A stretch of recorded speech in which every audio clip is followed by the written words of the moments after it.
и бір күнде 2000 подписчик жинап алдық. Сол тегін намаз марафоны болады деп. Продюсерліктің ең басты қателігі қандай? Жалпы осы 6 жылдың ішінде суммарно общий санаған кезде 1 миллиардтан асады бүкіл запустардың обороты. В итоге қырылыс болып қалуы мүмкін, в итоге запуск болмайды. Румейсияның прогресс жасаудағы құпиясы қандай? Сіз де өзіңізге запуск жасайсыз, мен де өзімізге запуск жасаймын, оны түсінеміз, то что өз-өзімізге жасаған кезде выгорание болып кетеді. Мәселе көп жұмыс істеуде емес, мәселе сен қалай жұмыс істейсің. Сол үшін мұндай хейттарды наоборот өшірмеу керек. Адамдар өздерінің ойларымен бөлісе берсін.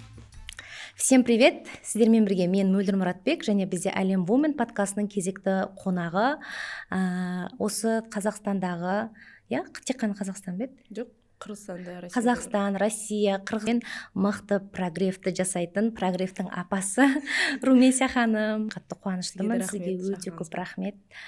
Осы бүгінгі подкаст жалпы өзінің курсын, продуктысын сатқысы келіп жүрген жандар, қалай қыздыруды, прогрев жасау керектігін, қалай үйде отырып табысқа шығуға болатындығын білмей жүрген әйелдерге өте пайдалы сұхбат болатынына сенімдімін. Иншалла. Ал енді бастайық. Ең бірінші продюсерлікке қалай келдіңіз? Жалпы осы запустарға целом продюсирование келген кезде ол 2020 жыл болды, карантин болды. Негізінде ол кезде әлі продюс деген сөз болмаған. Шын айтсам, немен айналысатынын ол кезде білмедім. Мен мамам ұстаз, и мешітте сабақтар береді. И карантин болғандықтан бүкіл мешіттер жабылып қалды. И сол кезде бас имамдар айтты, Инстаграм ашып, Инстаграмнан сабақ беріңдер деп. Ал ол кезде мамамда ешқандай Инстаграм болған жоқ. Сөйтіп біз Инстаграм ашамыз, уже басқа ұстаздар тоже Инстаграмды жүргізіп кеткен. И бастапқыда намаз марафонын жасаймыз деген едік. И бір күнде 2000 подписчик жинап алдық. Сол тегін намаз марафоны болады деп. До того даже ана жерде Инстаграм жоқ қой бізде. Енді ашып жатырық та, и мамам номерін қалдырып кеткен. Бәрі WhatsAppқа жазып жатыр, WhatsApp ашылмай қалған ғой. И кейін солай бастап кеттік. Басында на опыте болды. Яғни жай көріп, там сторис салып көреміз, рилс, кстати, болмады ол кезде. Жай посттар саламыз, эфирлер жүргіземіз, сабақтар сол эфирмен өткіземіз. Потом давай сатып көрейік дедік. Саттық.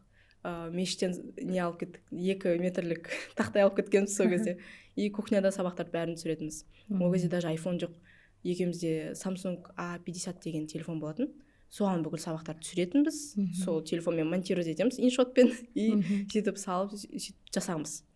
Кейін барып, мен уже уақыт өтіп жатыр, біз уже көбірек ақша тауып бастадық осыдан. И мен өзім немен айналысатынымды түсінбедім.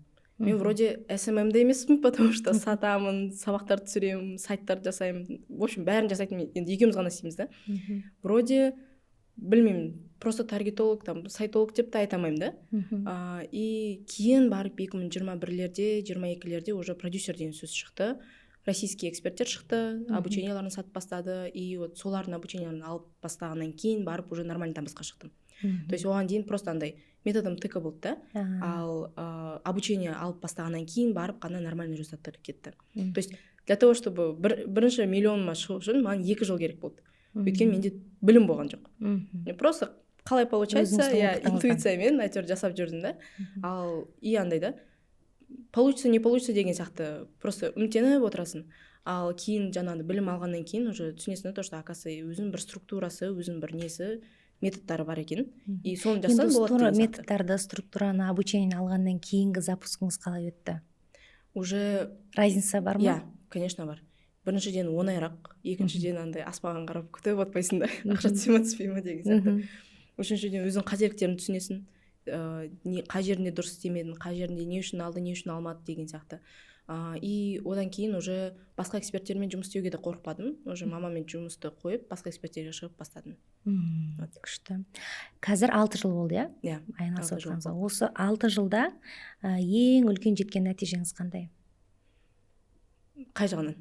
Табыс жағынан ең көп запуск жасап, ең үлкен сумма шығарғаныңыз.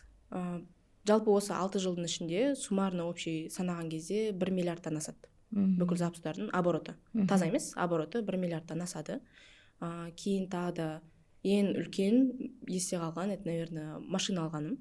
1,5 айда. Ол негізі машина сол бұрыннан бері армандағам. Бірақ именно фокус қойып, жоқ получится деп жаңағы өзіме де запуск жасадым и эксперттерге де запуск жасадым. Сонымен 1,5 айда өзіме Мерседес сатып алдым. Сол енді 1,5 айда Мерседесті алу үшін қандай қарқынмен жұмыс жасадыңыз? жалпы осы арманымды ұзақ уақытқа кейінге қалдыра беретінмін. И андай сенбейтінмін, то что получится не получится деген сияқты. И менде андай привычкам бар, колесада отырып машиналарды қарап отыратын ше. И сосын ойладым, неге алып көрмеске деп ше. И дай 1 жарым ай жұмыс істеп көр, и осы ақшаны бөліп тауып алып көрші, өзің үшін андай бір галочка болатындай деп сондай немен жасадым. Бірақ шын айтсам күтпедім. Андай ешқандай ондай ожидание болған жоқ. До конца сенген жоқпын мен. Алғанша дейін сенген жоқпын. Но просто жасай бердім. И өзіме де опыт болады деген сияқты қызық болды өзіме. Вот сол үшін солай жасадым. Енді соны 1 жарым айда қарқынмен деген қанша проектпен жұмыс жасадыңыз деген сөз. Түсінбей қалдым, кешірім сұраймын. Өзіме 2 запуск жасадым 1 жарым айда. Прогревтер бойынша сабақ саттым, наставничество саттым, и 1 эксперт болды. Вот. То есть получается 3 запуск суммарно. Күшті. Это еще ол экспертте де охваттар аз болды. То есть көп емес охваты болды. Где-то 1000-ға дейін. Енді бұл продюсерлік деген тек қана техникалық жағынан жауап бересіз ба, или психологический жағынан да көмек бересіз ба? Приходится психологический жағынан да көмек беруге. Онсыз никак десеңізші. Иә, өйткені эксперттерге по-любому поддержка керек. Яғни оларда жаңа сынып қалатын моменттер болады, өздеріне күмәнданып қалатын моменттер болады, и қасында бір коуч сияқты бір поддержка беріп отыру керек. Потому что егер де мына жақта продюсерді эмоционально кипишевать етіп жатса, мына жақта экспертті кипишевать етіп жатса, екеуінде не болмай қалады. Связь болмай, в итоге қырылыс болып қалуы мүмкін, в итоге запуск болмайды. Сол үшін всегда айтамын, то, что продюсерлер олар хладнокровный болу керек. Полностью эмоцияны өшіріп салып, просто жұмыс ретіне қарап, анализ жасап, сөйтіп жасап отыру керек. Я маған сіздің бір сөзіңіз өткен. Помните, мен сізде оқыған кезде, сіз бір сұрақ қойдыңыз ғой, Мөлдір ханым, неге 1 миллионнан артық тапқыңыз келмейді депші? Есіңізде ма? Иә. Сол сөз айтқансыз, мен сол кез қатты ойланып қалдым. И содан кейін мен жаздым ғой. Сон жазғаннан кейін ары қарай 3 миллион, 5 миллион деп содан кейін шыға бастадым. Оған дейін постоянно қанша мен видео түсірем, үйтем, барын істеймін да, барам. Если 100 мыңнан сататын болсам да 10 адам алам, 200 мыңнан сататын болсам 5 адам алам. 1 миллионнан аспайды ше, қанша не істеп жатсам да. Жаңа психологический деп жатқанға. Сол бір сөзіңіз қатты есімде қалып қалды. Жазайыншы, жаз деп едіңіз ғой. Жазып едім, жаздым, не үшін екенін таптым, өзіме рұқсат бердім, болады деген. И сосын нені патологты тестім ғой сосын. Сол әр неде мысалы 3-5 миллионға жеттіңіз ба, тағы жазу керек. Неге мен 10 миллион таппаймын? Неге мен 20 миллион таппаймын? Потому что андай шынымен де адамның ішінде бір скрытый выгодасы болады. Например, бөліскісі келмейді. Либо мен қазір тапсам, біреу менен сұрайды. Мен қалай беремін оған деген сияқты. Немесе мен тапсам, мен жаман адам болып кетемін деген сияқты бір ата-анамыздың қалдырып кеткен установкалар болуы мүмкін. Олар үшін это норма, да, ондай установка. Неге? Өйткені сондай неде өмір сүрді. Біз оларды осуждать ете алмаймыз ол үшін. Бірақ бізде ондай кризистің кезі емес, да, негізінде. И біз наоборот ұмтылу керекпіз көбірек табуға. И сол техникаңызды сіз техника деп берген жоқсыз ғой, просто жаз дедіңіз. И оқушыларыма да не істегеннен кейін олардан да кәдімгідей 2x, 3x деген болады. Машалла, кайф. Сол бірақ сөз, соны әлі күнге дейін айтамын ғой, маған сөйтіп айтқан мен наставнигім депші. Рахмет. Пайдалы болсын. Енді сіз тек қана эксперттермен емес, блогерлермен де жұмыс жасайсыз ғой? Иә. Сол блогерлермен сіздің продюсердің арасындағы қарым-қатынас қандай болу керек? Почти так же, как с экспертами. То есть бірдей, өйткені бір запуск жасаймыз ғой. Запустан бөлек там просто контент түсіруге мен жұмыс істемеймін. Ол жерде уже больше контент-мейкерлар жұмыс істейді. Жаңа рилстарын түсіріп беруге, не істеуге. Ал егер де именно запуск жасағысы келетін болса, сол кезде ғана біз дәл эксперттермен жұмыс істегенде сондай болады. Но қазір соңғы кездері уже блогерлармен особо жұмыс істемеймін. Чисто эксперттермен. Өйткені жалпы блогерлардың осы инфобизнен кетіп бастады. Уже қатты ондай үлкен запустар не емес, популярный емес. И негізінде ондай запустарда выгода только опытта шығар. Өйткені өте көп кипиш болады ол жерде, өте көп энергия кетеді, уақыт кетеді, кәдімгідей ұйықтамай 24/7, буквально 24/7 жұмыс істейсіз. Бірақ үлкен оборотпен үлкен расходтар да көп та ол жақта. И лучше, как будто бы спокойнее экспертпен жұмыс істеп, соны прокачивать еткен жақсырақ сияқты негізінде. Жалпы Румейсияның прогрев жасаудағы құпиясы қандай? Бір өзімен бөлісе аласыз ба? Так, біріншіден мен бүкіл ойларымды, бүкіл нелерді заметке ашып жазам. Яғни не бар, қандай ойлар бар, заметке ашып жазам. Егерде, например, маған бірнәрсе салу керек болатын болса, немесе продаж жасау керек болса, бірақ идеям болмаса, мен тұрамда сол заметке ашып, бетіне қарап отырам. біраз ойланып, сосын менде еще банк идея деген бар, айтпақшы соны оқырмандарға беруге болады. Егер за лучший комментарий бергендерге сол банк идея берсек болады. Ол жерде кәдімгідей бүкіл скриндарды өзім жинаймын. Негізінде сол телеграмға дейін, вот сізде барсыз ғой сол телеграм. Ол телеграмға дейін мен просто скриншоттарды жинап отыратынмын өзім. Сосын ойладым, неге бөліспеске деп ше. И өзім андай жинап қойғаннан кейін тек сол жерден ғана қарап отырамын да өзіме даңғайлатамын. Мысалы продажа несі прогреві, там предзаписьтің прогреві, там лайфтың прогреві деген сияқты. И сол жерден қарап полный оқып шығамын. И кім қалай бастап жатыр, кім қалай әкеледі деген сияқты соны қарап аламын да. И уже ары менде идеялар пайда болып бастайды. Уже как насмотренностьті прокачивать етемін ғой солай. Дальше заметкаға кіріп бәрін жазып шығамын. Кейін барып сол заметкадан уже орындармен ауыстырамын. Там қазір мысалы мына тексті ең басына қойған будет интереснее деген сияқты. Сол жерде ауыстырып там ұзын тексттерді қысқартып тастаймын. Мен негізінде өте ұзын жазамын по идее. Бірақ ол ұзын тексттерді ешкім оқымағандықтан мен оларды қысқартып тастаймын. И солай қысқартуға болады. Сол жерде жөндеп сосын барып сториске салу. Сол кезде андай нерв болмайсыз да, не салам қазір, мынадан кейін связка бола ма болмай ма деген сияқты, неге жауап бермей жатыр дегенде. Еще тағы да бір айтатыным, көбісі стористе монолог жүргізеді. Яғни өз-өзімен сөйлеседі да, ол дұрыс емес. Егер охват жоғары болған қаласаңыздар, егер де продажа болған қаласаңыздар, адамдармен диалог жүргізу керек. Олардан сұрайсыздар, бірінші стористе, үшінші стористе, там соңғы стористе постоянно сұрап тұру керек, мнениясын сұрайсыздар. Там мынау қалай деген сияқты, немесе бірінші угадать етіңдер дегенде, солай сөйлескен кезде уже более вовлечение болады. Вот осы үш не принцип постоянно осымен қолданамын. Күшті, маған да жазып қойыңыз қарасында. Эксперттер өнімін қалай тез сатуға болады? Біріншіден мен ойлаймын, жалпы өзі қалай адамдарға көмектесе алатынын жазып шығу керек. И мысалы қандай сұрақпен көбісі келеді сол адамға, қандай сұрақ қояды, мысалы таныстары болсын, инстаграмда подписчиктары болсын, қандай сұрақтар қояды, соларды бір зерттеп шығу керек. Мысалы дайректке кіріп алып оқып шығуға болады. И например, мен мысалы продюсермін, мен өзіме бір сайт бойынша обучение жасағым келеді. Бірақ менен мына жерде аудитория прогревті сұрайды. Мен мына жерде сайт бойынша обучение жасайтын болсам, конечно, мен ешкім сатып алмайды, өйткені оларға прогрев керек. Сол үшін мен солардың сұрақтарын бірінші оқып шығу керекпін, түсіну керекпін, не керек екен. Дальше уже хотите чат GPT-мен сөйлесіңіз, хотите өзіңіз там басқаларына қарап, кішігірім продукт болсын, үлкен продукт болсын, соған қарай анықтап алуға болады, қандай продукт сатсам болады деп. И буквально 2-3 күнде сатып тастауға болады. Немесе, то есть бір продукты 2-3 күнде сатып тастауға болады. Полностью фокус соған қойып, сол жерде продаж жасауға. Бірақ оның бір минусы бар, то что сіз адамдарға выбор бермейсіз. Мысалы, егер де сіз 500 000 теңгелік наставничество сататын болсаңыз, сізде 10 000 теңгелік алатын адамдар болады, олар 500 000 теңгелік алмайды. И олар сатып алмағандықтан сіз ақша таба алмай қалуы мүмкінсіз, именно сол жақтан ше. 500 000 теңгелік возможно алатындар болады. Ал егер де біз кәдімгідей выбор беретін болсақ, менде мынау да бар, мынау да бар, мынау да бар деп, ол кезде уже продажа жеңілірек болады. Яғни челлендж сияқты, лоты сияқты жасау болады. Вот бәрі лоты деген метрошно бастаған сол теманы, лоты деп. Бірақ уже немножко это заезжено. То есть бәрі жасап кеткеннен кейін сәл заезжено болып кетті да, и мен соңғы кездері оны как челлендж ретінде жасадым. И тоже сөйтіп жасау болады. 48 сағат челлендж деген сияқты, 48 сағаттың ішінде мен мынандай сумма табу керекпін. Таппасам, мынандай наказание өздерің бересіңдер, тапсам, сендерге мынандай сыйлық беремін деген сияқты. Солай челлендж объявлять етеміз, и сол жерде өздеріңіздің жаңа услугаларыңыздың, продукттарыңыздың списогын бересіздер. Например, даже дәрігер болатын болса, ол өзінің услугаларын списогын берсе болады. Там полный чекап деген сияқты. И одан бөлек ең еще басты ереже ол жерде, көбісі осы нәрсені ұмытып кетеді почему-то. Ең қымбатынан бастап ең арзанына дейін жетеміз. Всегда. То есть арзанның басына беріп қоймау керек. Ең қымбатынан бастап, там подешевле, и сонда ең арзан береміз.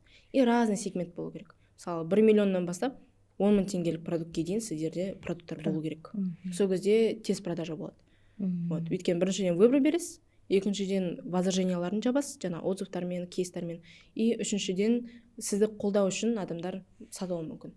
Эксперттер айтып жатады ғой, бірінші оған бір андай касание болу үшін арзан чегіңді бірінші бер деп жатады ғой. Вот, тоже можно. То есть, мысалы, егерде бұрыннан сізді қарайтын, бұрыннан сізден алғысы келетін адамдар именно сол челлендж кезінде сізден наставничество сатып алуы мүмкін. Ал егер новыйдан қарап жатқандар, олар жаңа 10 000 теңгелік, 5 000 теңгелігін сатып алады да. Уже, вот Мөлдір ханым маған информация ұнайды, ол қалай информация жеткізетін ұнайды, сол үшін басқа продуктысын көрейінші деп уже қымбатырағын алып бастайды. Келесі жолдар ше. сол үшін сондай касаниялар уже мысалы осындай бір челлендж жасадыңыз ба, там 2 айдан кейін тағы да жасауға болады. Немесе оның арасында там өзіңіздің обычный запустарын жасасаңыз, сол кезде уже тоже адамдар алады. Вот. Күшті, пайдалы айттыңыз. Енді осы инфобизнестегі бәсекелестікке қалай қарайсыз? Ешқалай, маған бәрібір. Естественно, мен андай не істеймін, менде конкурентная способность деген нәрсе жоқ. Егер ондай оянып кетсе, мен кәдімгідей андай нервничать етіп, выгорать етіп. Иә, выгорать етіп кетемін. Мен де түсіндім, ел не істеп жатқанын қарамасаң, выгоранияға түспейді екенсің. Как будто біреудікін көрсең, артта қалып баратқандай чувство болатын. Қазір как-то бәрібір болып қалды. Менде сондай қатты вот бала босанғаннан кейін болды. Енді жұмыс істей алмаймын мен физически. Это нормально, то, что мен пауза алып қалдым дегендей. Бірақ сол кезде сәл нем оянып кетті. Блин, мен қалып баратырмын, бір пещерада отқандай сияқтымын, мен қашан жұмыс істеймін деп сол кезде қатты выгорать еттім, сол кезде ойладым, нет, так нельзя деп. И екіншіден, ондай бәсекелестік болған кезде, жалпы ойлаймын то, что біріншіден салыстыру болады, а салыстыру ол шайтанның ісі да, бір жағынан. Ал екіншіден, ол адам қандай кезеңнен өтіп жатқанын біз білмейміз ғой. То есть бізге тек көрсететін нәрсесін ғана көрсетеді. Біз өзімізді Инстаграмға көрсететін нәрсені ғана көрсетеміз. А оның артында қандай еңбек тұр, қандай там, не знаю, жылаған түндер тұр, қандай қиыншылықтар тұр деген сияқты оны білмейміз біз. И сол үшін ешкіммен өйтіп, білмеймін, өзім салыстырғанын қаламаймын. Жалпы салыстырмаймын өзімді. И наоборот, поддержка берген тырысамын мен. Өйткені өзімді мысалы айтады ғой, сен өзіне қандай қарым-қатынас хочешь, сондай басқаларға көрсет деген сияқты. Бірақ ешқандай несіз, вот маған да поддержка керек дегенсіз, просто адамдарға поддержка беруге от души жасауға тырысамын. Вот. Ал личный бренд дамытуға қанша уақыт, қанша қаражат керек? Мен ойлаймын то, что егер адам қаласа, оны тегін жасай алады. Өйткені личный бренд деген ол просто адам өзін жарыққа шығару, таныстыру. Қазір мүмкіндік өте көп. Жалпы жай рилстармен, жай телефонмен былай тұрғыз қойып, видео түсіріп, сөйлесе беруге болады. Просто көбісі оның нәрсені жасамайды.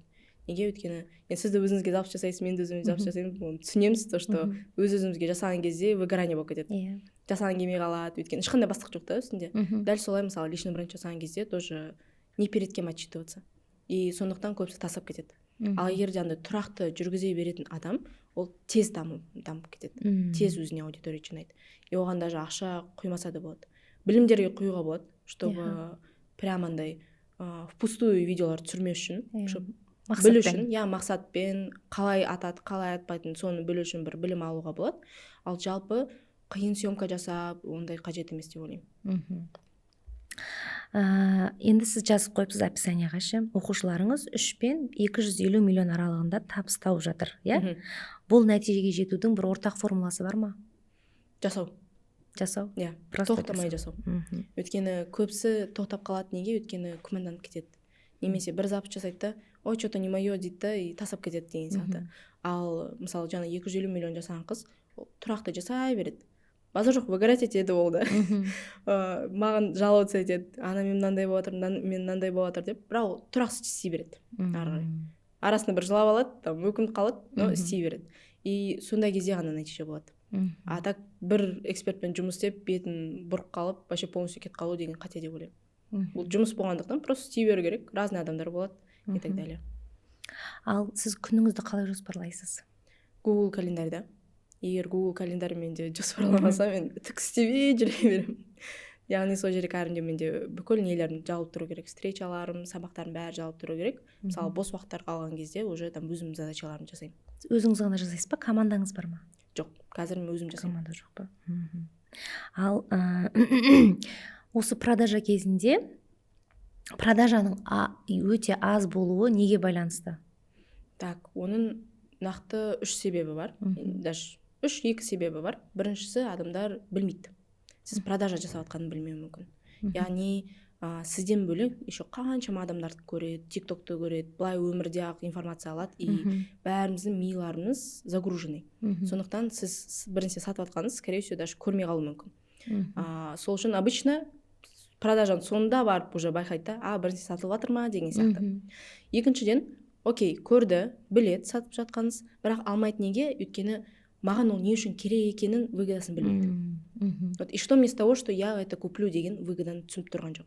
Яғни біз сатқан кезде курсты емес, обучениені емес, мынанша сабақ болады деп емес, соңында қандай нәтиже аласың, қандай ортамен боласың, сонда қандай болып шығасың дегенді, сол нәрсені сату керек. Сол кезде уже адам более-менее алады. Вот. И үшіншіден доверие болмауы мүмкін. Яғни, окей, оның бәрін түсінді, нәтижесін түсінді, біледі сіз сататыныз, бірақ именно сізге қарай довериесі болмауы мүмкін. А ол довериеміз қалай тұтыртамыз? Жаңағыдай сол прогрефпен, рилстармен тұтыртамыз. Тек Википедия болып емес, мен тек пайдалы ақпаратта ғана айтамын деп емес, өміріңізбен бөлісу. Мысалы, сіз осы соңғы күндері мен байқадым да, жаңағы өміріңізбен көп бөлісесіз, отбасыңызбен бөлісесіз, и уже, мне кажется, доверие көбірек бар. И мысалы мен біз қанша 1 жыл почти болып қалды ғой, таныс болғанымызға. Басында ондай нәрселерді мысалы білмедім мен. Там қанша балаңыз бар екенін, қызыңызды өзіңіз аяққа тұрғызғанын білмедім да. И мен үшін ол уже мотивация болды да. Капец деп ше, машалла. Сондай қиыншылықтарға қарамай ана делает. Значит, типа можно типа делать деген сияқты. Сондай, возможно, сіз мотивация бересіз и уже көп адамның довериясына кіресіз. Яғни личностьті ашу. Личностьті ашып қана солай жасауға болады. Жақсы. Енді осы продюсерлікті бойынша соңғы сұрақ. Продюсерліктің ең басты қателігі қандай? Продюсерлердің ба или қалай? Продюсерліктегі. Продюсерліктегі ма? Жібермеу керек ең басты қателік. Так. Сол жаңағы басында айтқан, наверное, эмоциональный болу. Любой кезінде. Өзіне жасасан да, басқа біреуге жасасан да эмоциональный болу. Өйткені мен ойлаймын то, что просто күйген кездерім болды. Именно эмоциональный болып күйген кездерім болды, минусқа кетіп қалған кездерім болды из-за моих эмоций деген сияқты да. Сол үшін мен ойлаймын, осы ең үлкен қателік. Басқаларда сол нәрсе болады. Яғни эмоцияға беріліп, ашуланып, там не знаю, ой, болды болмайды деп сенбей қалып, именно сондай кезде өте көп қателіктер жібереді. Соңына дейін сену керек, тәуекел ету керек. И ниетті жақсарту керек. Постоянно обновлять етіп отыру керек ниетті. Ниетті құрып кете береді екен арасында. Постоянно ол күнделікті әр даже секунд сайын обновлять етіп отыру керек ниетті. Өйткені басында вот мен пайдалы болғым келеді деп жасау мүмкін, соңына қарай уже маған ақша түспей жатыр деп ашуланып кетуі мүмкін да. Ал мысалы ол ақша сізге хайырсыз болып қалуы мүмкін именно сол моментте ше. Сол үшін ниетті постоянно обновлять етіп, эмоцияны өшіріп, тәуекел етіп, просто на холодную голову работать. И все. Күшті. Енді үйде отырған әйелдер осы продюсерлік пен контент бойынша табыс табуы мүмкін ба? Мүмкін. Күніне 2 сағат уақыт бөліп. 2-3 сағат болатын шығар, Мысалы, бастапқы кезде қалай үлгеруге болады? Сіз балаңызбен жасап жүрсіз ғой запусктер. Қалай үлгеруге болады баламен? Жалпы 6 айына дейін бәрі спокойно болды. Өйткені бала өз-өзімен, пока жаймен еңбектеп үйренеді, пока жүрмейді особо, ол кезде спокойно болды. И ол кезде и көп ұйықтайды ғой ол кездер. Ұйықтап жатқан кезде эксперттермен жұмыс істей бересің. Мен мысалы балам 2 айында болған кезде уже жұмыс істеп кеттім. Өйткені ішім пысып кетті үйде, шын айтсам. Вот. Ал кейін уже 6 айынан кейін кипиш басталады кәдімгідей. Ол жерде уже көмексіз никак. Басына маған қайнапкем көмектесті. Кәдімгідей бізге көшіп келіп, бірге тұрып, полный маған балам қарап беріп сөйтін істеді. Кейін қазір няням бар. И няням болған кездегі уақытта жұмыс істеп аламын. Вот. То есть уже ары көмексіз никак, мне кажется. Бірақ қазіргі әйелдер көбінесе мен ештеңе істей алмаймын, қанша курс оқыдым, ештеңе шықпай жатыр деп жүреді ғой. Көп әйелдер. Енді сол әйелдерге өзінің потенциалын ашу үшін қандай совет бересіз?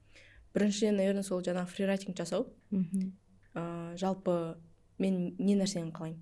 Неге мен өзіме, неге маған выгодно еш нәрсе жасамау? Неге маған выгодно үйде отыра беру? Неге маған выгодно ақша таппау деген сияқты. То есть бір жағынан былай ойлап қарасаң, не выгодно ғой ақша таппау? Неге қай жағынан выгодно табасың ол жерде деген ой болуы мүмкін, бірақ по-любому егер адам жасамаса, бірақ оны қаласа, скорее всего бір скрытый выгодасы бар өзің үшін. Мысалы, там көпсіміз, мен өзімді сол бала босанғаннан кейін жертва состояниеге кіріп кеттім. Балам бар, мен істей алмаймын, анау-мынау деген сияқты нәрселер өте көп болды. Мен тоже сөйтіп фрирайтинг жасадым, неге маған выгодно деген сияқты. Мен ойлаймын, солай тоже фрирайтинг бір жасап көру керек. Неге маған выгодно жасамау или ақша таппау дегенде. И ары қарай уже жауап шығады деп ойлаймын. Дальше мен ең мықты тұстарым, мықты жерлерім қандай? Мен нені жасаған жақсы көремін, басқа адамдар менен нені сұрайды, жалпы қай жерімді мені мақтайды деп тоже сөйтіп бір фрирайтинг жасап алу керек сияқты. өйткені сол арқылы сіз уже анықтайсыз, оказывается мен мықты жерім мынау екен деген сияқты. Уже ары қарай соған бір точка ұрып жасай беруге болады. И опять-таки жаңа бір тип қашып жасау емес, стабильно жасап тұру керек. Түсіну үшін, то есть бір тип қашып, мен кім емес екен, немесе шықпайды екен деп айтуға болмайды. До конца жасау керек. Өйткені бір жасағаннан ол жерде нәтиже болмайды да. Көре беру керек. Просто ойлаймын, олар Инстаграмда андай жұмыс деп қарамайды деп. Иә. Аха. Ал ойлаймын, олар кейін баяғыда мамаларымыз айтушы еді ғой, баяғыда қой жинау керек еді, мал жинау керек еді деп ше. Сол сияқты ол кісілер де қартайған кезде айтуы мүмкін да, кезінде Инстаграм жүргізу керек еді, сол кездегілер байып жатыр деп ше. Сол үшін жіберіп алмас үшін Инстаграмды қазірден бастап қолға алған дұрыс, иә? Иә, конечно. Енді осы үйде отырған әйелдер айына 100 мың, 500 мың теңге стабильно тауып отыру үшін қандай стратегиямен ұсынасыз? Сол жаңағы бірінші фрирайтинг жазып алып, түсініп алып, өзінің мықты жерлерін, ары қарай өзіне Инстаграм упаковка жасау керек. Яғни басқаларға олар қалай көмектесе алады, немен жұмыс істей алады, и өзіне контент түсіріп бастау керек. Контент хотя бы 5-6 рилс салсын, уже адамдар қызығып, уже рилс жаңағы услугаларын сұрап бастайды. Екіншіден, таныстарына, кімге көмектесе аламын деген таныстардың бәріне жазып шығуға болады. WhatsApp жаңа статус болсын, WhatsApp статусқа салса болады. Например, мен тігу білем. Мен айтамын, мен тіг алам деген сияқты. Киім тік бер алам, немесе подкрейт етіп бер алам, немесе там бір костюмдарын тік бер алам деп, сонымен бассам болады, допустим. Немесе торт жасай алам деймін да. Бүкіл таныстарыма жазып шығамын, вот мен торт жасай алам, егер сендерге керек болатын болса, сұраңдар деп. Олар маған уже жазып бастайды, мен уже көбірек клиенттерімді жинап қолымды набивать етемін деген сияқты. Инстаграм как раз жүргіземін. Өйткені торт заказ береді ғой. Мен солардың тортын жасағанын салам, и уже басқа адамдар да заказ береді деген сияқты. То есть осылай жаймен жасау керек. Көбісін, мне кажется, еще тоқтатып тұрған нәрсе, ол басқаларды көреді, то что уже там үлкен нәтиже жасап жатқанын, и мен онда істей алмаймын ғой сразу деген сияқты. Тезірек үлкен чекке секіргісі келе ма? Иә, тастап кетеді жарты жолда. Хотя ол нәрсе жаймен келе береді. Мысалы, ол адамды ондай нәтиже жету үшін қаншама уақытты құртты, қаншама там опыт жасады деген сияқты да. Дәл солай потихоньку жасай беру керек. Наоборот, үйтіп тез секірген біріншіден ол мүмкін емес. Мүмкін болғанмен ол жерде ешқандай фундамент болмайды, ол бір күні құлайды да. А жаймен жасағанда ол жерде уже нық тұра алады сол сферада. Вот. Енді сол табысты әйелдердің бойында болу керек 3 басты қасиеті қандай? Қызық сұрақ екен. Енді сіз қазір баламен әйел болып табыс тауып отырсыз ғой. Енді сол өзіңіздің бір 3 қасиетіңізді алсаңыз басқаларға да. Мысалы, ойлаймын, мақсат болу керек. Өйткені, мысалы, мен де мақсат қоймасам, мен тоже шайып кетемін, мен жасамай қоямын ешнәрсе, жата беремін. Ең бірінші мақсат болу керек сияқты. Екіншіден, сол как раз мақсат болғаннан кейін өз-өзіңізге выгода сата аласыз. То есть миыңызға түсіндіре аласыз да, так, бізге мынаны істеу керек, өйткені мынандай нәрсе бізді күтіп тұр, мынандай нәрсе жасау керек деген сияқты. Так, екіншіден тағы да сену мүмкін. Сеніп тәуекел ету. Өйткені сенбесең, тәуекел етпесең, жарты жолда тоже тастап кетеді. Жылап, істей алмаймын, мен қорқамын деп жарты жолда тастап кетеді. И үшіншісі, ішінде бір опора болу керек шығар. Иә. До конца апаратын. Иә. Мен өзім содан не қалғам. Ішімде опора жоқ болсаң, артқа тартып тұратынмын. Ішімде жоқ қой, тірегім жоқ та, ішімде давай деп тұратын. И мақсат болмады ма или қалай? Мақсат болды, қорқыныш, өзіме деген сенім болған жоқ. Ішімде бір күш болады. Қазір күш бар ғой, давай істей бер деген, тоқтама деген нәрсе тұр да, ал сол нәрсе менде жоқ еді бір жыл бұрын. Бәрін оқып жатырмын, елдің бәрі бүйтіп тауып жатыр да. Ал мен қанша жыртылсам да ештеңе таппай жатырмын. Сол кезде бір именно табысқа шығатын, бүйтіп балай секіретін жерге келген кезде мен артқа қарай кететінмін. Мысалы, запусты 2-3-4 воронка қолданатын болса, мен біреуін қолданатынымда қалған шайып кететінмін. Уже біріншісінде сынып қалам. Ано неден кейін не істедіңіз ба? Опораны таптыңыз ба? Иә. Мне кажется, тоже сол нәрсе маған негізі көмектесті, өйткені басында мен де сөйтіп жазған өзім. Кәдімгідей оймен жұмыс жасасаң, тез резко өзгеріс болады екен. Иә. Уже әдетке айналдырып алдым да. Өйткені көбісі ойлайды, мен де сөйтіп ойлайтын, мен негізі қатты скептик адаммын. Анда көп нәрсе сене бермеймін да. Мен ойлайтын, қалай ол мышление әсер етеді, просто жұмыс істеу керек қой деген сияқты. Бірақ мен мысалы осыған дейін, мен 15 жасымнан бері жұмыс істеймін. И был момент, когда мен кәдімгідей 4 жұмысым болатын. өте көп жұмыс істегенмін мен 16-17 бойдақ кезде. жасымда. Иә, бөпем ғой, 16-17 жасында кішкентайым ғой. Сол кезде өте көп жұмыс не істей үшін бересің. жасап жүрдіңіз сол кезде? Мен әкесі өскем. И мамаға көмек болу үшін, үйге ақша әкелу үшін сөйтіп жұмыс істегем. Сол кезде мысалы максимум 100 000 теңге табатын. 4 жұмыстан. Иә, 100 000, 200 000 теңге табатын. Максимум. Бәрін 24-те жетіп жұмыс істейтін. И сабаққа да особо бармайтын соның кесірінен ше. Бірақ та түсіндім, что мәселе көп жұмыс істеуде емес, мәселе сен қалай жұмыс істейсің. Мысалы өзіңіздің потенциалыңызды ашып, егер соған қарай ұмтылып жасайтын болсаңыз, сол кезде өседі. Иә, өсесіз и ақша да келеді. Жаңа мысалы ана сұрағыңызға қатты жауап бере алмай жатырмын ше. Ешқандай не болу керек, қасиет болу керек деген сияқты ше. Мен ойлаймын, сол ең бастысы мақсат пен жаңа ішкі тірек болған сияқты. Мақсат болу керек, ішкі тірек болу керек. Тәуекел ету білу керек. Өйткені бәрібір де қанша жерде опытың бар болса да бәрібір де шайтан айтып тұрады. Сен істей алмайсың, болмай қалады, позор болып қалады, үйтіп қалады, бүйтіп қалады деген сияқты. Сол кезде просто аузын жауып істей беру керек та. Алла тәуекел етіп. Алла тағала тәуекел еткендерді жақсы көреді. Ризығын сол кезде береді. Иә, сезіледі. Иә. Осы екі белгі, иә?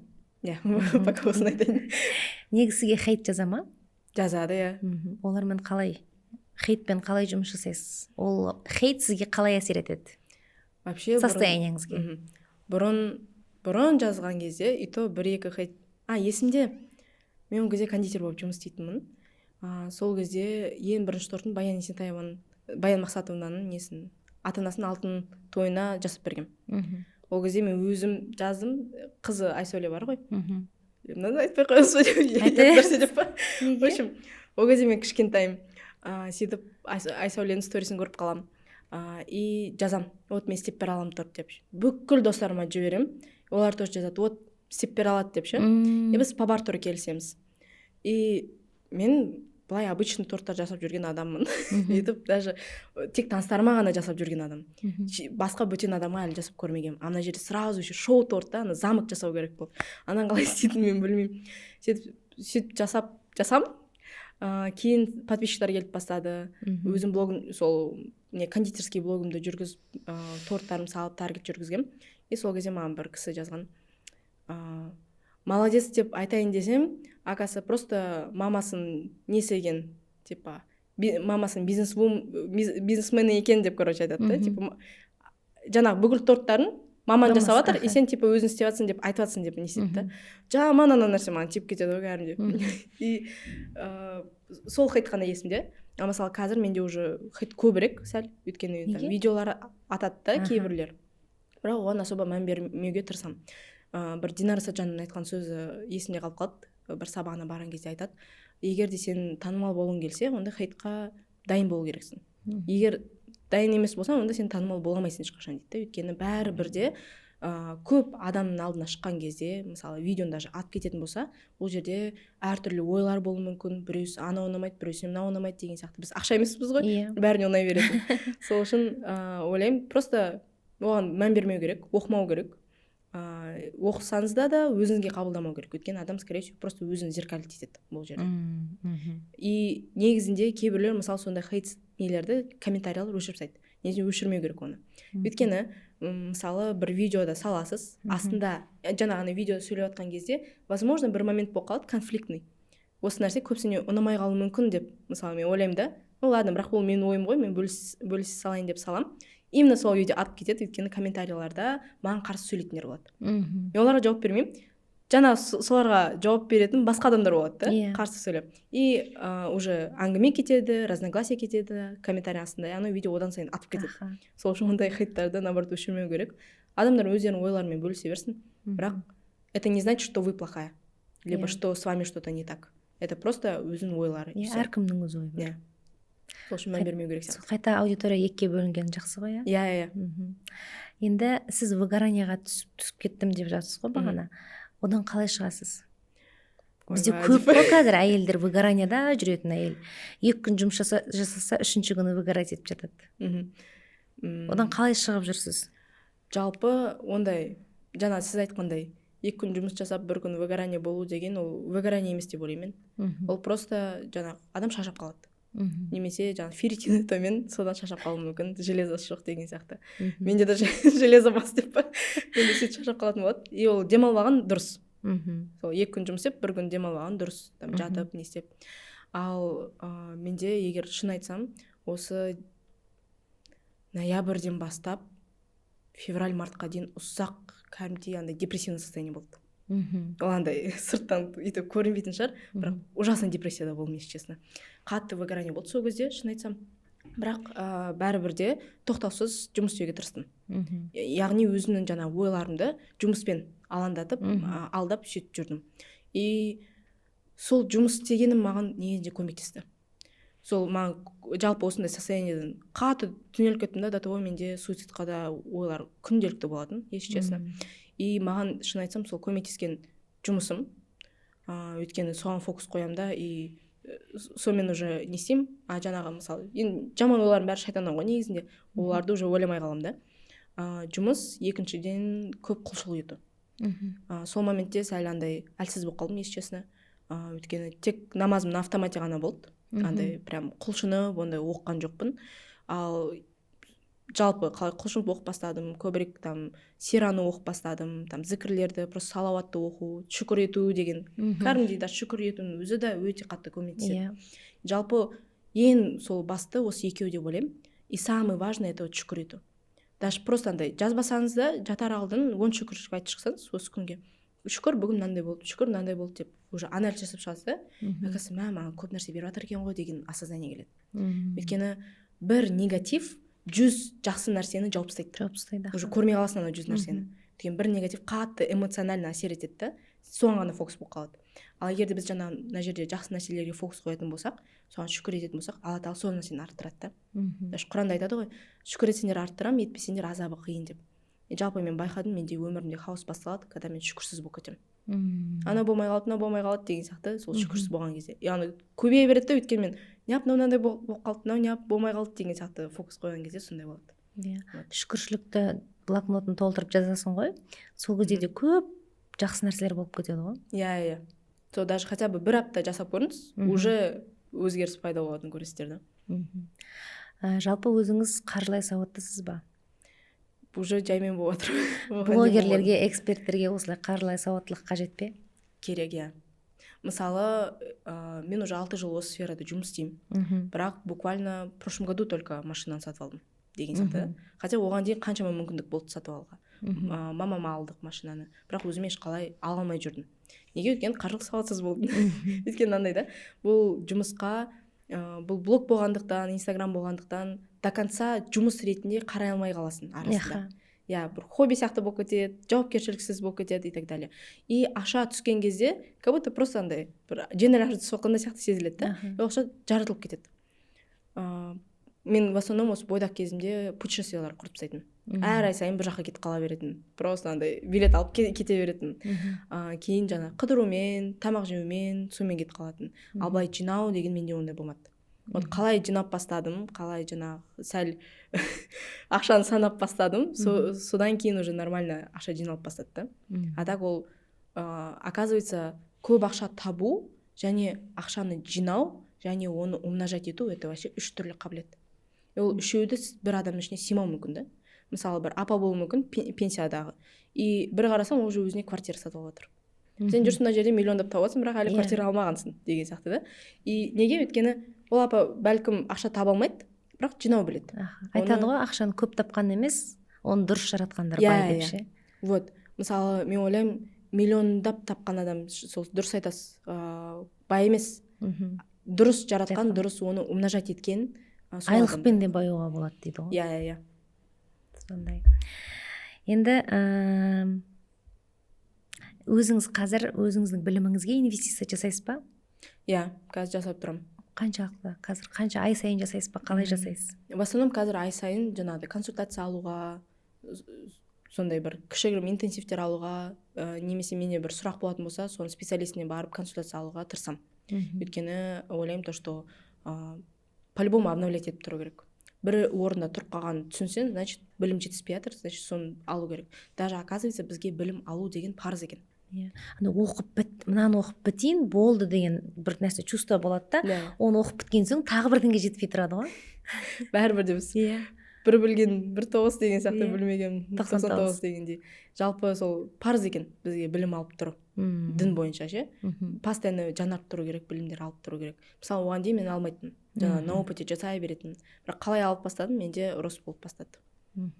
Қазір сіз білім аласыз, продюсерлік жасайсыз, запуск жасайсыз, еще балаңыз бар. Осының барлығына қалай үлгересіз? Жоқ, үлгеру емес, баланың тәрбиесіне қалай көңіл бөлесіз?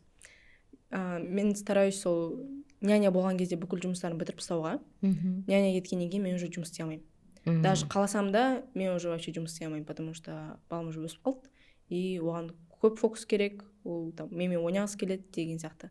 Сол үшін сол няня кеткеннен кейін полностью сол баламен отырып уақыт бөлуге тырысамын. Кейін андай развивающий ойыншықтар алып бергем и няняға айтамын, жаңағыдай осыны оқытыңыз, үйретіңіз деп, ол сонымен жаттап жатыр. Жалпы осы няняға деген мен өте қиналдым, шын айтсам, алуға. Бәлкім көп аналарда тоже сондай не бар шығар, қалай затык бар шығар. Өйткені мен сол няня алдым деп саған кезде маған көп аналар тоже жазды, қалай решаться еттің деген сияқты. Ұзақ уақыт решаться ете алмадым. Өйткені басында айттым ғой, то что қайнапкем келіп көмектестім, полный қарап берді деп. Ол кезде мен кәдімгідей үйде болмайтын. Үйде болмай барып съемкалар бар, үйтем бүйтем. Өйткені полный сол қарайды да, и тек там еміздіруге ғана келетінмін. Ал кейін өзімді виновата сезіндім. Дұрыс мама болып атқан жоқпын, уақыт бөлмей жатырмын деген сияқты. Там осыған уақыт бөлу керек қой деп өзім қатты кінәлі сезіндім да, болды мен үйде отырамын деп сондай шешімге келдім. Бірақ мен үйде отырамайды екенмін вообще. Өйткені одан сайын выгорать етіп кеттім. Негізінен байқадым, әйелдер бар, которые рутинный жұмысты жақсы көреді. Таң қаламын оған. Кәдімгідей олар кайфовать етеді, заряжаться етеді жаңағы тамақ пісіруден, баламен отырудан. Күшті нәрсе да. Мен ондайға не істей алмадым, жете алмадым. Өйткені мен наоборот анда күнделікті қайталана беретін нәрседен өте қатты шаршап кеттім. Маған кипиш керек, жұмыс істеу керек. И уже содан шаршап кеткеннен кейін балам мына жерде жылайды, уже нервный болып кетесің да, арасында ұрысып қоясың. Сосын ойладым, бешеный мамадан гөрі спокойный, заряженный мама болған дұрысырақ деп. А қазір бәрібір де оның есінде болмайды, кім оған қараған. Сол үшін солай әрене дегенде няня алуға шешімге келгем. Вот. Бірақ сол кеткеннен кейін өзім уақыт бөліп сөйтеміз екеуміз. Бірақ уже андай өйтіп выгорать етіп бычыт болмаймын да, спокойно боламын. Зато сапалы уақыт өткізесіз. Инстаграм алгоритмі қазір өзгерді деп жатыр ғой, өзінше отписка кетіп жатыр дейді. Білмеймін, менде болмады ол. Бірақ айтып жатыр да, сол Инстаграм алгоритмі өзгеріп жатқан кезде не істеу керек? Жалпы ол жерде ешне істей алмайсыз. Неге? Өйткені ондай отпискалар болған кезде, немесе бір алгоритмер өзгерген кезде, бір күн даже болды, когда стористер жұмыс істемей қалған кезде, ол Инстаграм өзінің обновлениясын енгізіп жатыр. Ол жерде түк істей алмайсыз, просто күту керек обновлениясын жасап біткенше дейін. Ары қарай тұрақсыз контентті жүргізе беру керек. Ал үлкен сумманы табуға деген қорқынышты қалай жеңуге болады? Ойлаймын сол жаңағы фрирайтингпен. Өйткені біріншіден скрытый выгода болуы мүмкін. Екіншіден жаңағы қорқыныш болуы мүмкін, то что мен көп ақша тауып кетсем, мен мынандай болып кетемін, андай болып кетемін, мынандай нәрсе болып қалады, немесе жаман бір нәрсе болып қалады деген сияқты сондай бір қорқыныштар болуы мүмкін. И ол қорқыныштар ақша көп тапсам өліп қаламын дегенде қорқынышты көрдім бір қыздан. Капец. Ол бұрында кішкентай кезінде сол нәрсе өмірінде болған екен. Көп ақша тапқан. Көп ақша табам деп ақшаның соңында жүрген, соңында ол қыз қайтыс болып кеткен ақша тапқан кезде. Соны миы жаттап қалғанда, мен де көп тапсам, сөйтіп өліп қалатын сияқтымын дейді. Бәрібір бір күні өлеміз ғой. Ол неизбежный нәрсе. Бірақ мысалы, бір момент жазамыз, иә? Бірақ ол жазғаннан кейін не істеу керек? Әр мысалы пунктқа, мынандай установка ма, 5 неге деген сұрақ қою керек. 5 почему? Неге бұл бұндай болады? Ондай болса не болады? Ол ондай болса не болады? Ондай кезде мен оны шеше аламын ба, шеше алмаймын ба? Мысалы шеше алмасам, Аллаға тапсырам, шеше алсам, онда мынандай нәрсе істеймін деп, мысалы әр установканы сөйтіп разбирать етіп тастау керек. Сол кезде біз айтады ғой, үлкен пілді кішкентай тышқандай сияқты айналдырып тастаймыз деп ше. Дәл солай болады. Разбирать етіп тастаймыз. Сол кезде уже жаңа қорқыныштар кетеді. Тек тупо жазу ғана емес, 3 установка шықты ма, сол установканың әрқайсысын не істеп шығу керек. Неге деп сұрақтар қойып, разбирать етіп тастаңыз, сол кезде уже қорқыныш кетеді. И уже спокойно ақша табасыз. Ал енді өзіңіз қазір қандай кітаптар, қандай тұлғаларды тыңдайсыз? Мен в основном Сира тыңдаймын. то есть тыңдаған кезде көбінесе рухани жағын ғана тыңдаймын. Ал былай Тимочкалардың сабақтарын қараған ұнатамын. Кейін тағы да бір кісі бар, атын ұмытып қалдым оның, түрін ғана білемін деп па, соның ютубы қатты ұнатты маған. Еще сізге жіберіп қоямын, тоже можете прикрепить. Соның ютубы андай қызық қылып жүргізеді екен, соны не істеймін. Бірақ одан бөлек мне кажется, маған көп әсер ететін, көмектесетін ортам. Өйткені біз постоянно бір-бірімізбен білімдерімізбен бөлісіп отырамыз. Ана жақтан мынау алып келеді, мен мына жақтан мынаны алып келемін, отырып алып соны бөлісеміз. Мынаны былай істеуге болады екен, былай істеуге болады екен деп. Поэтому все-таки орта да маңызды. Ал продюсерлерге ең маңызды нәрсе ақша ма или нәтиже ма? Нәтиже деп ойлаймын. Өйткені мысалы запуск аз ақша әкелсе де, оның ризығы басқа жағынан болуы мүмкін. Мысалы менде мынандай ситуация болды. Енді сол мамамен жұмыс істеп біткеннен кейін бір жаңа экспертті аламын. Сол кезде біз ол кісімен БД сатамыз 5000 теңгеден. В общем, суммарно 500 мың теңге жасадық. 500 ба 250 мың теңге жасадық. И сол кезде мен тапқан табысым 50 мың теңге болды ол кезде. 250 мың теңге жасадық. Мен 20% сол 50 мың теңге алдым. И бірақ ол 50 мың теңгеден бөлек, ол біріншіден мені көп предпринимательдермен, блогерлермен таныстырды. Екіншіден өзі коуч болғандықтан маған көп ақпарат берді. Мысалы жаңа фрирайтинг деген нәрселерді, көп коучинг өнерлерді содан білдім мен. Ал үшіншіден ол маған айтты, ол мен исламға жақындағым келеді, бірге умраға барып келейік, умраның жарты жолын төлеп берейін саған деп, мен как личный гид ретінде шақырды. Мен оған дейін бір рет гид болып әйелдерге 30 әйелдерді жүргізгем умрада. И соны айтқаннан кейін ол маған да личный гид болып берші деп сөйтіп шақырған. И сол умрада қазіргі күйеуімен танысқам. То есть 50 мың теңге тапсам, мына жерде өте көп ақпарат алдым да одан. Ал неге қазір көп кейбір блогерлер ойлаған суммасын таппайды? Ол жерде разный не болуы мүмкін. Жоқ, ойлаған суммасынан бөлек неге өсе алмай жатыр? Қазір блог жүргізетіндер көбейді ғой. Кейбір өсуі қиын болып жатыр ғой. Мен ойлаймын, дұрыс өздерінің біріншіден аудиториясына керекті ақпарат немесе керекті продукт ұсынбайды. То есть аудитория бір темаға жиналуы мүмкін, ал мына жақта вообще басқа темада продукт жасайды. Естественно, ол нәрсені алмайды. Мысалы, даже банальный пример английский тілі бойынша. Например, аудитория General English'қа жиналды. Яғни енді ағылшын үйренгісі келеді, вообще ағылшын тілін білмейді. Ал эксперт тұрады да IELTS бойынша обучение запускать етеді. Өйткені IELTS бойынша қымбат обучение. Ол там как минимум 100-150 мың теңге тұрады, 300 мың теңге тұрады деген сияқты. Ал мысалы жай английский языктан 20 мың теңге, 40 мың теңге тұрады да. Ол оны мысалы сатқысы келмейді, көбірек ақша тапқым келеді деп IELTS-ын жасайды. Естественно, ешкім алмайды, өйткені аудитория не соответствует оған. Яғни адам не сұрайды, то есть мен өзім қалаған нәрсемді ғана емес, адамдарға керек нәрсе, оларға пайдалы нәрсені ұсыну керек. Сол кезде екі жақта да вин-вин болады да. Анау да керекті ақпаратын алады, мынау да өзінің ақшасын алады деген сияқты. Оны қаяқтан біледі, каздевпен ба? Иә, каздев жасау керек. Бірақ каздев жасаған кезде еще былай жасауға болады. Яғни тек өзінің жаңағы аудиториясына ғана емес, плюс еще мысалы егер уже сатып көрген болатын болса, сіз де осыны, кстати, көрсеңіз болады. Өзіңіздің оқушыларыңызға бір каздев жасап алсаңыз болады. Өзімнің продуктымды жақсарту үшін. Анонимно. Жоқ, анонимно емес. Бәріне жазасыз. Өзім продуктымды жақсарту үшін сенен бір кішігірім сұрақтар қойып алсам болады ма деп сұрайсыз. Ол давай дейді. Сіз созвон жасайсыз немесе кездесесіз, и сұрақтар қойған кезде СМР бойынша қоямыз. СМР деген ситуация, мысли, эмоции, реакция. Мысалы, сатып алған кезде қандай ситуация болды, не үшін алдың? Дальше қандай ойлар болды? Мысли, какие у тебя мысли были при покупке? Там қорқыныштар болсын, немесе получится, не получится деген қандай ойларың болды деп айтып береді. Қандай эмоцияда болдың сатып алғаннан кейін? Обучение барысында қандай эмоцияда болдың? Қандай эмоция испытывать еттің деп. Кейін сонда реакцияң қандай болды? Жаңағыдай уже жасап бастағаннан кейін, там оқып бастағаннан кейін қандай реакция болды деп.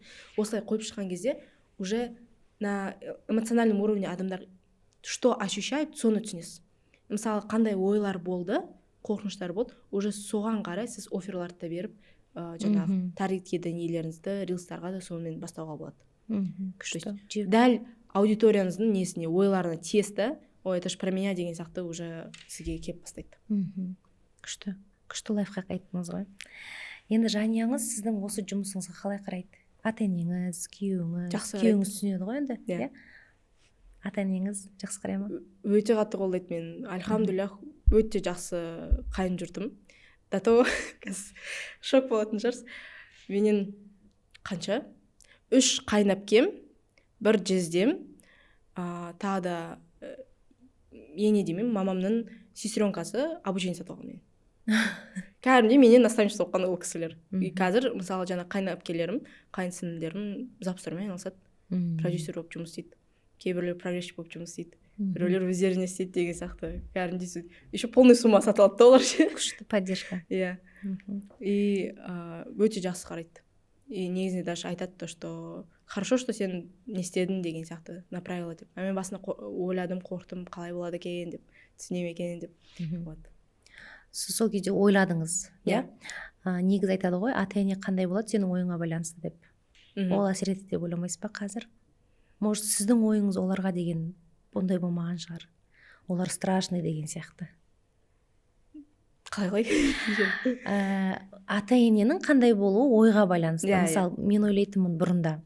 Там соғып жатырмыз, бір шетелге шығу деген тырысып қалатын шығар ата-енем дейтінмін да, деп ойлайтынмын. И бір уақытта менде болды, ішімнен өзімнен. Қош, мен баратын уақытым келді, барам деген нәрсе болды. И сол кезде ата-енеме айтып едім, ата-енем даже баламды алып, еще ақша беріп жүрді. Өзіңе рұқсат берген кезде, олар негізі ол кісілер олған капризный адамдар ғой. Ештеңке демей, спокойно жіберді. Сол сіздің ойыңызға да байланысты шығар дейменелеріңіздің жақсы болуы. Мен даже дәл тұрмысқа шығар алдын Лаура Сетбек деген кісіні танисыз ба? Сол кісімен жұмыс істегем. Енді ол кісі жаңағы тоже әйелдер орталығы бар ода. И кәдімгідей негізі сол ене келін деген тема өте актуальный болып тұрды сол моментте. И біз даже бір моментте сториске саламыз типа ененің жасаған біртүрлі қылықтары деген.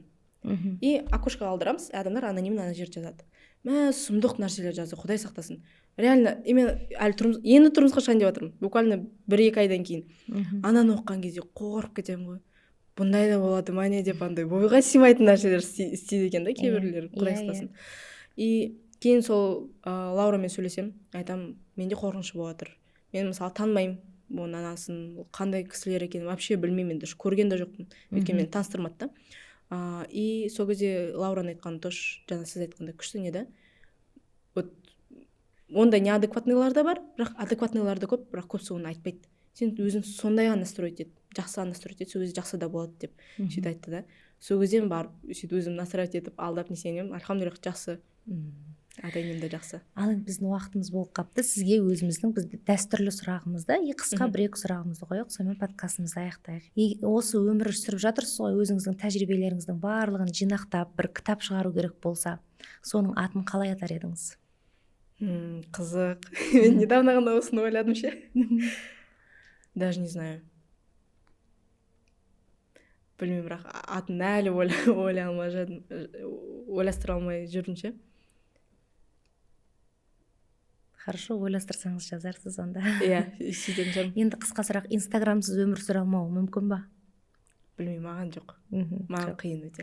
1-ден 1 миллион теңге табу оңай ма? Иә. Блогерлікке кеш келу мүмкін ба? Болады, иә. Любой момент келе беруге болады. Қазіргі уақытта инстаграм қанша уақыт өмір сүреді деп ойлайсыз әлі?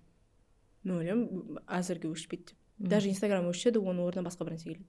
Өйткені уже қаншама миллиондаған, миллиардтаған адам бұл нәрсеге үйреніп қалды. И бұл үлкен бизнес империя. Негізінде жай былай бір күнде сына салатын нәрсе емес. Сынған өзінде оның орнына по-любому басқа бір нәрсе келеді. Күшті. Рахмет, Румейса ханым, сізге де рахмет үлкен. Және сіздің туған күніңіз болыпты, соған гүл алып келген едік. Бере салыңыз.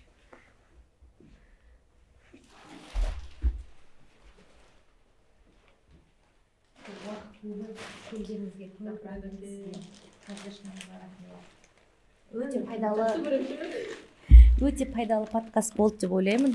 Барлық осы эксперт саласында жүргендерге. Енді егер қандай да бір өзіңіздің потенциалыңызды ашып, өзіңіздің состояниеңізді реттеп, осылай инстаграм әлеміне келіп, продажалар жасап, табыс тапқыларыңыз келетін болса, астында анкета қалдырып қойдым. Сол жерге анкетаны толтырып, тегін разборға жазыла аласыздар. Және сіз де бересіз ба? Иә, жаңағы комментарий жазғандарға, немесе Мөлдір ханымға, немесе маған жазған адамдарға банкке дей берем. Сол маған дәрекет жасаңыздар, сізге сразу жіберіп тастаймын. Болды, рахмет. Сізге де рахмет үлкен. Келесі кездескенше.